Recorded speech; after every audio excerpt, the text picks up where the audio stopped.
Vindaloo, un quartier de Pointe-Noire en République du Congo, est au cœur d'une bataille juridique visant une usine de traitement de déchets.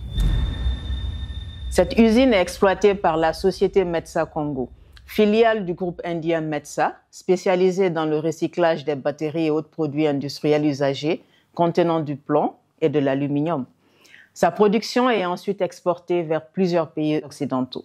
L'usine est située au milieu du quartier, à 50 mètres à peine d'un important établissement scolaire. Elle provoque des nuisances sonores continues et émet une épaisse fumée noire et nauséabonde, jour et nuit.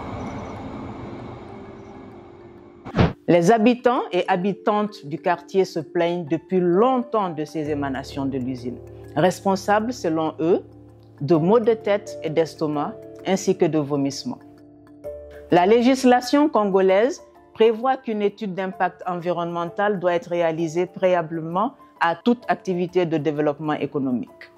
Or, cette usine, dont la mise en service a été demandée en 2012, n'a pas fait d'étude d'impact environnemental. Metsa affirme cependant que les pouvoirs publics l'ont autorisé à démarrer l'exploitation sans passer par cette étape. L'entreprise n'a obtenu de licence pour le site qu'en 2018 et il a fallu attendre un audit de 2022, soit 10 ans après son ouverture, pour qu'elle présente un certificat de conformité environnementale. La population locale n'a pas été consultée lors de cet audit. Les autorités communales qui avaient enquêté sur les plaintes des habitants et habitantes en 2018 avaient recommandé la réparation par l'entreprise des dommages et des torts causés par la pollution dont elle était responsable. Metsa Congo a été sommé de fournir dans les meilleurs délais un permis légal d'exploitation pour son usine, ainsi que des rapports des études d'impact environnemental et social. L'entreprise n'en a rien fait. La population locale a continué de faire part de son inquiétude. Alerté en août 2020, le préfet de la région s'est rendu sur place. Il a ordonné la fermeture de l'usine et a donné à la compagnie 3 mois pour se mettre en règle avec la législation. Cette fermeture a donné un répit aux riverains et riveraines. Metsa Congo en a profité pour apporter certaines modifications à la cheminée et pour installer des parts fumées. Une enquête sanitaire a également été menée au sein de la population.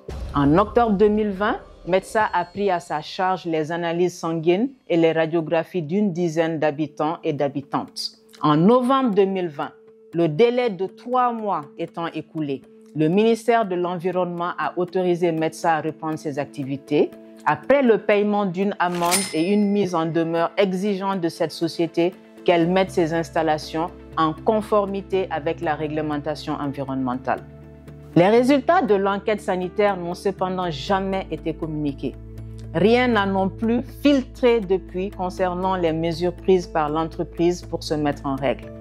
Metsa affirme ne pas avoir été autorisé par le gouvernement à publier les conclusions de l'enquête sanitaire, indiquant cependant que son audit avait confirmé l'absence de risque sur le long terme pour les personnes habitant à proximité de l'usine. La société soutient avoir communiqué oralement ces résultats aux personnes concernées l'ayant contacté. Le collectif des habitants réfute cette affirmation. En l'absence de toute donnée concernant les conséquences des activités de l'usine pour la santé des habitants et habitantes, Amnesty International a apporté son soutien à une initiative locale visant à collecter des échantillons sanguins auprès de 18 personnes, dont 9 enfants, vivant à proximité de l'établissement. La concentration en plomb relevée dans les échantillons recueillis allait de 263 à 703 microgrammes par litre. Parmi les prélèvements réalisés, l'un provenait notamment d'un enfant âgé de 14 mois. Or, l'OMS fixe à 50 microgrammes par litre de sang la limite au-delà de laquelle une intervention médicale est requise. Des 35 microgrammes de plomb par litre de sang, il existe un risque de baisse de capacité cognitive, de développement et d'apprentissage de l'enfant. La concentration en plomb constatée dans les échantillons recueillis à Vindaloo est jusqu'à 14 fois supérieure au plafond fixé par l'OMS. Dans sa réponse à Amnesty International, METSA nie toute toxicité de ces émissions, mettant en avant le recours à des équipements de contrôle de pointe. L'entreprise affirme en outre que la fumée produite proviendrait en fait du four à aluminium et n'aurait aucun lien avec l'activité du four à plomb. Le collectif d'habitants et d'habitantes de Vindoulou a porté plainte en novembre 2023 auprès du tribunal administratif de Pointe-Noire. En avril 2024, le tribunal a ordonné la suspension temporaire des opérations de l'usine du groupe METSA dans l'attente d'une décision sur le fond.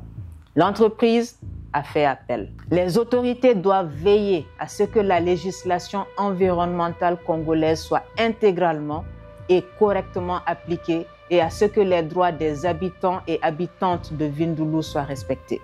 Nous appelons les autorités à enquêter immédiatement sur l'impact des activités de l'entreprise sur les droits humains et à rendre public le rapport. Et s'il s'avère que les activités de l'usine portent atteinte à la santé et à l'environnement de la communauté, des mesures immédiates doivent être prises pour déplacer l'usine hors de Vindoulou avec des réparations accordées à toutes les personnes concernées. Aidez-nous à faire en sorte que la législation environnementale soit entièrement respectée et soutenez les populations locales dans leur combat pour un environnement sain.